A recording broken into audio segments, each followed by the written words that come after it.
So I've read a lot of books over the years. However, though, Robert Kiyosaki's book will always be special because although I've read over I don't even know, like 200, 300 books in the past, like few years or so. It's still special because it's one of those very first books that I actually read about how to make more money, how to earn passive income, what is an asset, what is a liability, and it taught me the basics. So to me, it's always going to hold a very special place in my heart. However, though, as you read more and you learn more, obviously this book is basic to me now, but the lessons in it, they're still pretty good. Now, do I agree with everything Robert Kiyosaki says here? The answer is no. And by the way, Robert Kiyosaki is a very famous author, and he's one of the godfathers of personal finance. Now, is he perfect? The answer is no. No one is perfect. And if you learn enough, you kind of are going to find flaws in everything. But in this video, my goal is to share with you 10 lessons and takeaways that I basically learned from this book very early on in my journey to making money. And by the way, I started my capital by borrowing $10,000 at first, okay?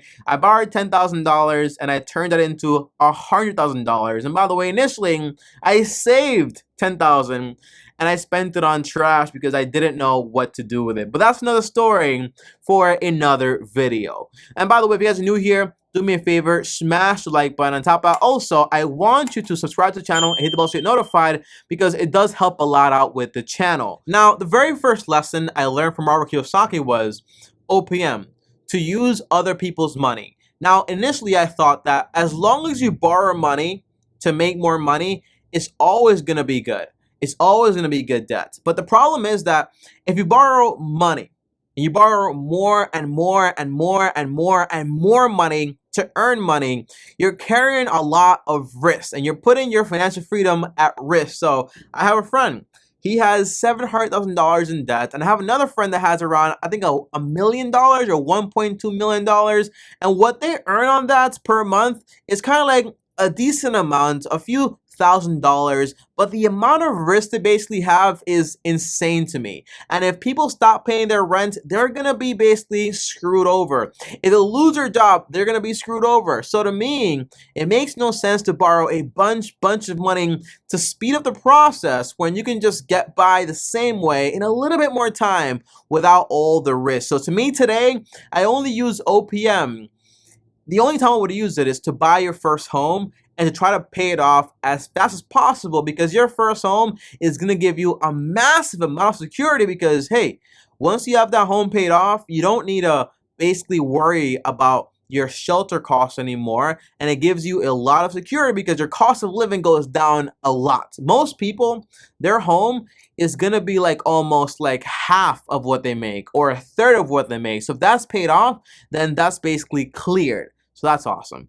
Now, the second lesson is make money work for you. Now, honestly, I used to think that the poor class, the middle class, and the upper class were so different. But in reality, they're all the same exact people, but the only difference is they all earn different amounts of money. But they can all be equally broke. You can sit down in a room with a poor person, a middle class person, upper class person, and they all tell you, I don't have any savings, I don't have any money, but they're all living a lot more different. One basically lives in a little apartment, the other one might have like a home they could barely afford, and the other one might have like a little mansion, but they're all are equally broke because they have a bunch of liabilities and they have a bunch of bills and they have a bunch of problems. So what I've learned is you have to go ahead and have money work for you. So instead of using your money to buy yourself more problems and more bills, a bigger house, a nicer car, a better wife, whatever it is, okay? The answer is use your money to buy things that are gonna make you more money. Buy assets. And by asset means assets are a tool that are gonna help you make more money as long as you truly understand them. So invest into stocks, invest into real estate, invest into bonds, invest into a business. And if you don't know how to do it, then you go out there, obviously, and you learn about it first. And that leads me into my third lesson here, which is teach yourself about financial literacy. You know, a lot of people, what do they want? They want this without this. They want the money without the knowledge. They want the money without the work. And they're willing to take a lot of risks, whether it's legal or illegal, or they're willing to do whatever it takes, maybe get into some playing the lottery stuff. And you see this all the time. When people acquire a large amount of money without the knowledge, guess what happens? They usually lose it all. I mean, I told you a second ago that I saved up my first $10,000 and it went to waste because I didn't know what to do with the money. So your priority should be on, I want to learn about investments first. I want to learn about financial literacies first. I want to learn how money basically works first, and then the money is going to slowly come to me. And there's a big difference between earning money, having money, and keeping money and multiplying money. That's a whole different game. Lesson 4 is train your thoughts. Learn to train your thoughts. Okay, I grew up with a single mother with a very heavy scarcity mindset. And that basically took her very far, right? Because she didn't take a lot of risks whatsoever. Everything she had, she basically saved. And she never really wanted to worry about losing the little that she had. But by doing that, she could never actually make a lot more. And whenever I used to look at something, whether it was a car, whether it was investments, whatever it was, or a vacation, I would say, I can't do that. It's too expensive. That's too crazy. And the conversation in my head would stop right there because it's kind of like saying, it's not possible. So what do? You stop thinking about it.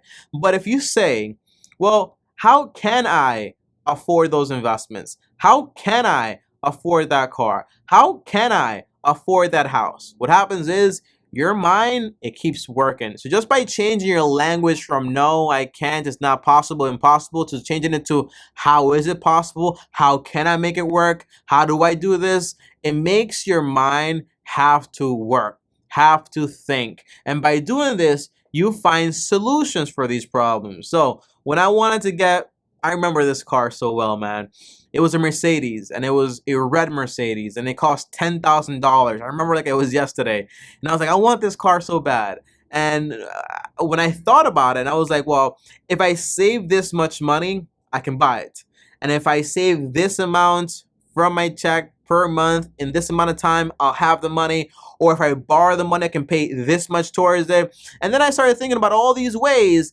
And then I said, well, if I spend money on this liability, in the next 5 years, I'm going to turn $10,000 into $5,000, and it's not going to be worth it. Plus insurance, I was like 19, 20 at the time. It's going to be crazy. And I was like, it's just not worth it. And I didn't do it.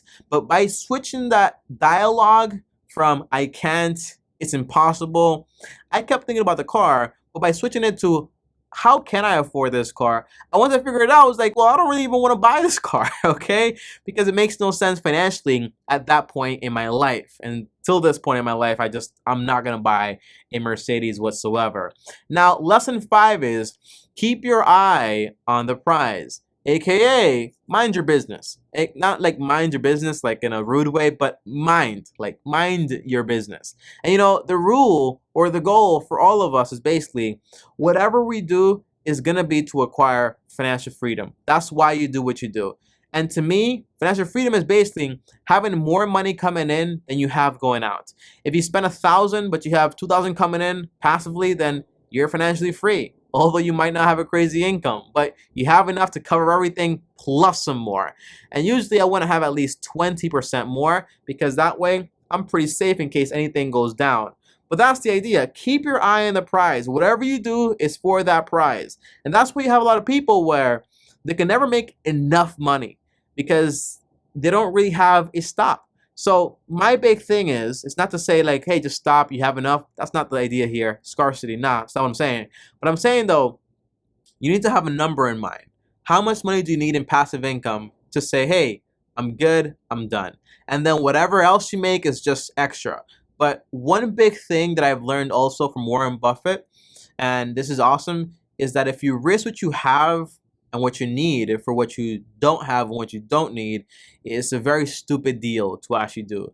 So you see people that are financially free, they're stable, and they're willing to go ahead and just put everything on the line and risk everything to earn a little bit more when it's not even worth it and they don't really need it. So have a number in mind. How much do you actually need? So take the time to calculate this, okay?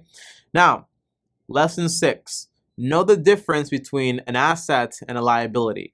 Now, this book is not really an accounting book. I should say that. And when I was actually reading this book, I was actually in college studying to become an accountant. And the way he describes an asset is not how an asset really works in a balance sheet, okay? But the idea is very simple. Assets, in this definition of personal finance, make things very simple and simplistic. Assets, they put money into your pocket. So you want to buy those things, because if you keep buying more assets, it'll add more and more money into your pocket. So that can be, for example, buying a rental property, buying some stocks, buying some bonds, buying a business. Those are all forms of assets. Some royalties, assets. And then liabilities are things that are basically take money out of your pocket. So getting a new phone. Now you have a phone bill. Getting a new fancy apartment that's crazy expensive, but you don't really need it. It's liability. Buying a fancy car. It's a lease, or you're financing, it's a liability. All these things take money from your pocket, so they're not assets, they're actually liabilities. So the big thing is, you want to collect assets and you don't want to have liabilities, because this way you basically stop spending money on things that don't make any money. That's how people go broke. You see a lot of poor people, they buy a bunch of liabilities and they wonder why they don't have any money. But rich people, wealthy people, they spend all their money on assets, and then once they reinvest, they use some of the asset money that it basically makes to buy some liabilities, but that way they're not really paying for it. So assets, liabilities, know the difference. One puts money in your pocket, one takes money out your pocket. A little exercise here to do is take a little piece of paper and write down all the things you spend money on and label it. Liability, asset, liability, asset. When I did that exercise, I had 0 assets. I'm going to be real with you. I didn't have a single asset. No stocks, no bonds, no savings, no nothing. Just straight trash. So write that list, and it'll be a lot more realistic. And cut out the things you don't need. That's a big one too. Number 7, don't work to earn, work to learn.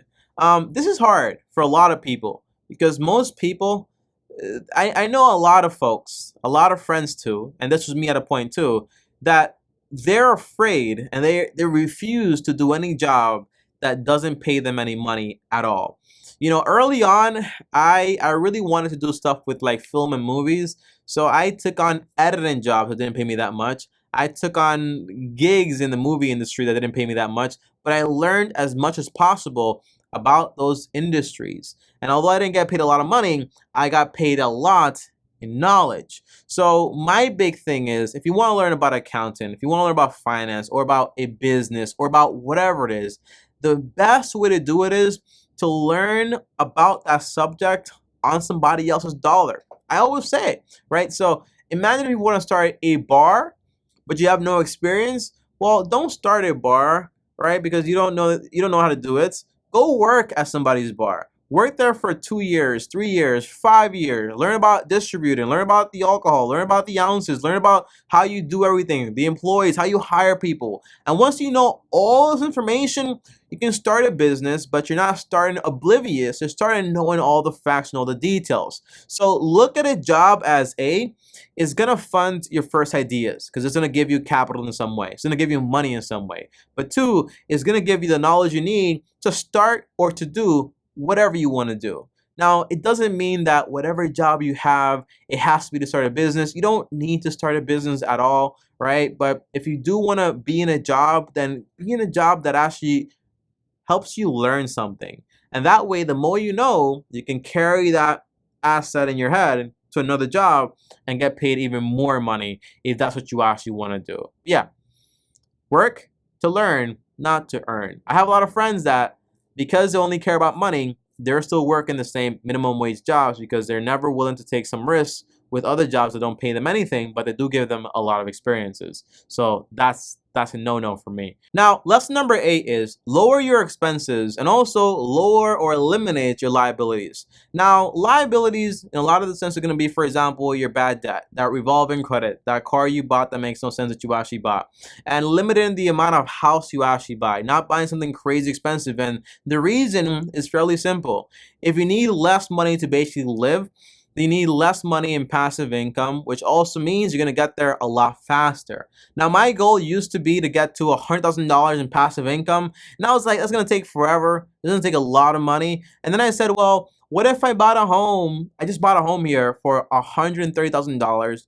I'm gonna put in $50,000 into it, but now it's like fully paid off, and that home is mine. So now my cost of living goes from like 1,000 to more like around, let's say like $150, $200 with like insurance and so on, and like some maintenance. Let's say $500. That's like my cost of living just for shelter and everything else. Like that's it, including electricity and water and everything. Now, what does that mean? If I only need $500 on that, maybe like $200 on food, let's say overall I spend $1,000 a month or like $1,500 a month, the answer is I need a lot less money in passive income, which means I can get there a lot more faster. The less money you need to live in a sense, the more fast or the faster you can actually get to it, okay? So that's my main advice there also. So by lowering your expenses is gonna be awesome. I talk to a lot of people and they always say, I wanna have $10,000 in passive income per month or like $15,000. I'm like, for what? Like for what? Like what are you trying to buy? You know, a bigger house?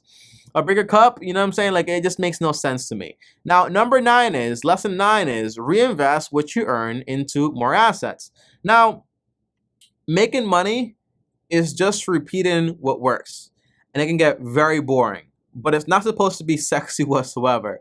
If you know stocks are going to be making you money, like index funds, mutual funds, or investing into some bonds, whatever you want to do, right? After you acquire the knowledge, by the way. A great book on investing is The Little Book About Common Sense Investing by John C. Bogle, by the way, my favorite book on it.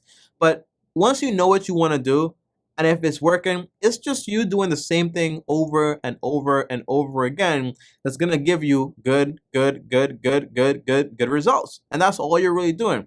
I'm not doing anything fancy. I'm doing the same thing every single week, investing into the same exact things, and it's making me the same amount of money, but over the long term, it's gonna make me a lot more money. That's the idea. It's fairly simple. And now lesson 10 and the final lesson is learn about multiple streams of income.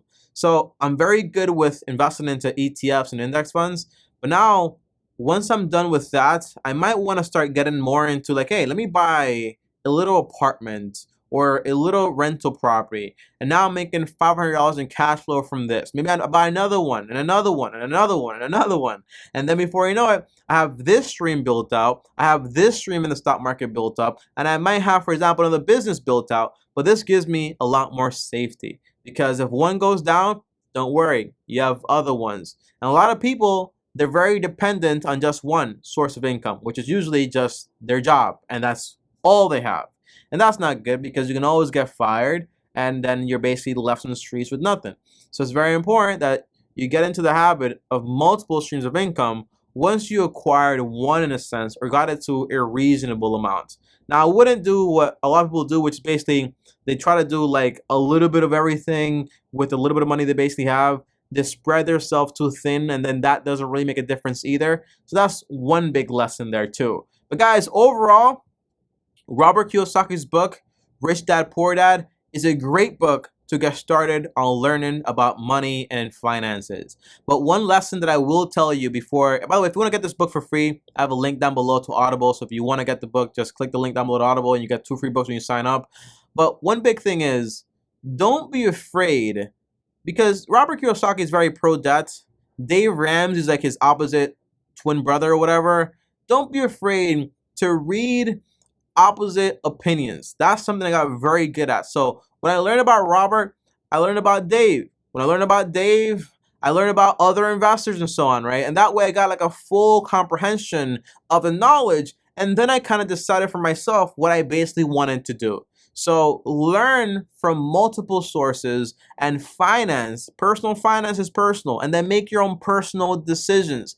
Don't just follow these people because these people write these books and then later on they change their minds based on new information. So don't think what they said back then is written in stone. No, they might change their mind. I think Robert Kiyosaki went bankrupt twice. So it's very important that you learn from him, but you don't end your learning in that one place.